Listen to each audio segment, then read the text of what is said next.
नमस्कार दर्शकों, बहुत बहुत स्वागत है आपका पॉलिटिकल इंडिया में और मैं हूं आपके साथ शिवानी मांगवानी। तो मैं आज फिर से आ गई हूं आपके लिए खास वीडियो लेकर। तो इस वीडियो में खास क्या है वो जानने के लिए आपको इस वीडियो को एंड तक देखना होगा और साथ ही बेल आइकन को प्रेस जरूर कर दीजिएगा ताकि हमसे जुड़ी सारी अपडेट आप तक सबसे पहले पहुंच सके। एक बहुत बड़े ज्ञानी आदमी ने कहा है कि वर्तमान में अच्छी स्थिति में है या बुरे, इस बात का अंदाजा हम कल कैसे थे इस बात से लगाया जाता है। हमारे वीडियोस में अक्सर कमेंट आते हैं कि आज भी तो भ्रष्टाचार है, आज भी लाल फिताशाही है, आज भी आतंकवाद है, तो फिर कांग्रेस से क्या अलग किया है मोदी जी ने। हम आज आपको एक घटना के बारे में बताएंगे और आप उस घटना से ये तय कर पाने के लायक हो जाएंगे कि कल हमारी स्थिति क्या थी। इस धरा के स्वर्ग कहे जाने वाले कश्मीर को स्वर्ग बनाने वाले प्राकृतिक संपदाओं में एक संपदा है डल झील। इस डल झील के किनारे एक दरगाह है। नमाजियों का ऐसा मानना है कि इस दरगाह में उनके हुजूर साहब का एक बाल रखा हुआ है। इस दरगाह का नाम भी हजरत बल दरगाह है। बात अक्टूबर 1983 की है। हथियारबंद पाकिस्तानी अफगान आतंकी गोला बारूद, मशीन गन, रॉकेट लॉन्चर लेकर इस दरगाह में घुस जाते हैं। पुलिस को उनके वहां होने की खबर मिलती है और खबर करने वाले तब खबर नहीं करते जब असलहा बारूद लेकर वो वहां घुसे थे, बल्कि तब करते हैं जब अंदर मौजूद आतंकियों ने हुजूर के बाल वाले कमरे और उस वॉल्ट को ताले बदल दिए जिसमें हुजूर का बाल रखा है। प्रधानमंत्री पीवी नरसिम्हा राव और कश्मीर के गवर्नर रिटायर्ड जनरल केवी कृष्णा राव ने तुरंत बीएसएफ को हजरत बल दरगाह घेर लेने का आदेश दे दिया।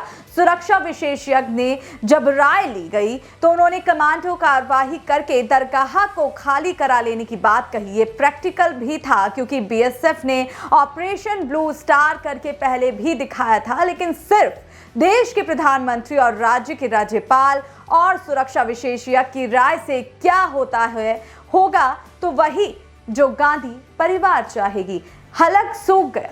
गांधी परिवार का इस स्थिति को देखकर और उनके इशारे पर नरसिम्हा राव जी कमांडो ऑपरेशन ना की इजाजत नहीं दे पाए। अब सरकार ने मध्यस्थता का रास्ता चुना और मध्यस्थता के लिए भेजे गए सरकार के सीनियर अधिकारी वजाहत हबीबुल्लाह वजाहत ने अंदर जाकर आतंकियों के सामने घुटने टेक उनसे प्रणय लिया व निवेदन शुरू कर दिया, आत्मसमर्पण कर दो, सिविलियन छोड़ दो। आतंकी नहीं माने। हाँ, एक बार ये जरूर कहा है कि सिविलियन जाना चाहे तो ले जाओ, लेकिन आश्चर्य की बात ये थी कि आम नमाजी भी बाहर आने से मना कर दिए। कितनी आश्चर्य की बात है ना, सिविलियन भी अंदर आए, आतंकी की मदद करने लग गए। अब प्रधानमंत्री ने सुरक्षा विशेषज्ञ से फिर गुहार लगाई कि सुपर प्राइम मिनिस्टर तो कमांडो ऑपरेशन के लिए नहीं मान रहे, तुम कोई और रास्ता बताओ। तो उन्होंने 1988 के ऑपरेशन ब्लैक थंडर के मॉडल को अपनाने की पेशकश की।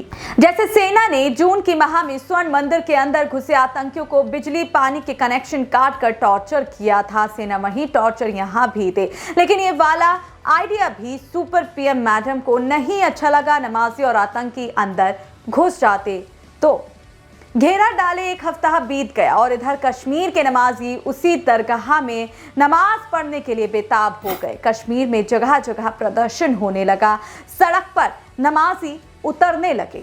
बीएसएफ को असहाय निस्तेज करके गेट पर खड़ा कर दिया गया था और दूसरी तरह कश्मीर के लोग ही नौटंकी कर रहे थे। ये बात फौज को नागवार गुजरी और बिजबेहड़ा नाम के एक कस्बे में चल रहे प्रदर्शन को शांत करने के लिए उन्होंने वहां फायरिंग कर दी। फायरिंग में 37 लोग तो वहीं दम तोड़ दिए और 75 अस्पताल गए। सरकार का इस बात से और दम निकल गया। हजरत बल से बीएसएफ हटा के सेना लगा दी गई।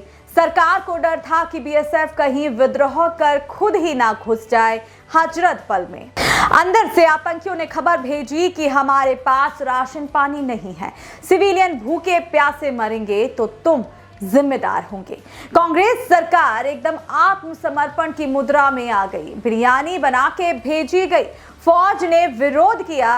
ये क्या तमाशेबाजी है। बिरयानी ही भेजनी है तो घेराबंदी का क्या मतलब? उधर आतंकियों ने बिरयानी अस्वीकार कर दी, सरकारी बिरयानी नहीं खाएंगे। वजाहत हबीबुल्लाह ने पूछा, किसने बनाई थी बिरयानी? बताया गया कि किसी सरकारी मेस में बनी थी।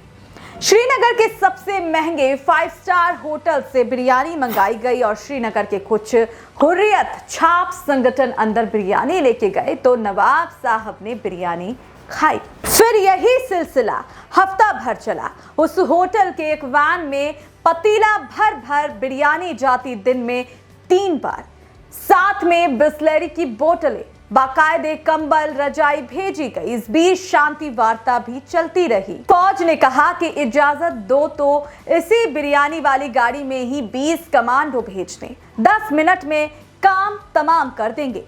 पर बुजदिल कांग्रेस सरकार नहीं मानी। उधर बिजबेहड़ा फायरिंग के कारण बवाल मचा था पूरी घाटी में। अतः सरकार ने नवाब साहब के लोगों को फ्री पैसेज का प्रस्ताव किया।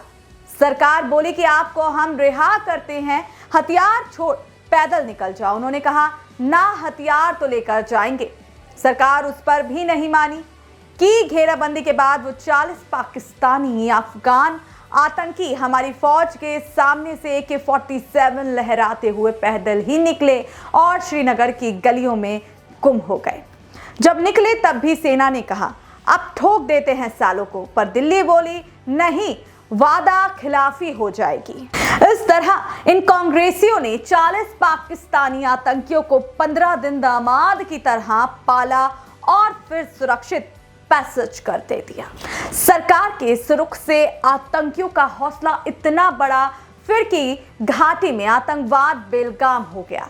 भोजन उपलब्ध कराने का निर्णय, मंदिर में टेलीफोन लाइन की बहाली, जिसका उपयोग उग्रवादियों द्वारा विदेशी मीडिया के साथ साक्षात्कार के माध्यम से प्रचार के लिए किया जाता था और बातचीत के सौहार्दपूर्ण स्वर ने उग्रवादियों को यह स्पष्ट कर दिया कि उनका हाथ ऊंचा है। तो ये स्थिति थी इस देश की कल, और आज जो स्थिति है वो बताने की आवश्यकता नहीं। हमें भरोसा है आप अब स्थिति का आंकलन स्वयं कर सकते हैं। तो आप बताइए, ये वीडियो देखने के बाद आपकी राय क्या है? कमेंट बॉक्स में जरूर बताइएगा। साथ ही ऐसी ही वीडियो पाने के लिए हमें आज ही सब्सक्राइब भी जरूर कर दीजिएगा।